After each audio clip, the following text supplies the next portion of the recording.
El biogàs s'ha convertit en una de les grans promeses de la transició energètica. Quan es produeix a petita escala, per exemple en una granja o en un municipi, permet aprofitar els residus locals per generar energia tèrmica.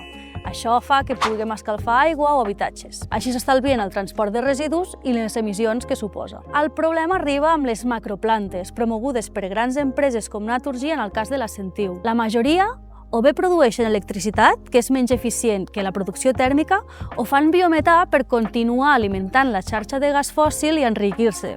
Un negoci rodó. Moltes d'aquestes plantes s'instal·len en zones rurals poc poblades, amb l'excusa que és on hi ha els residus ramaders.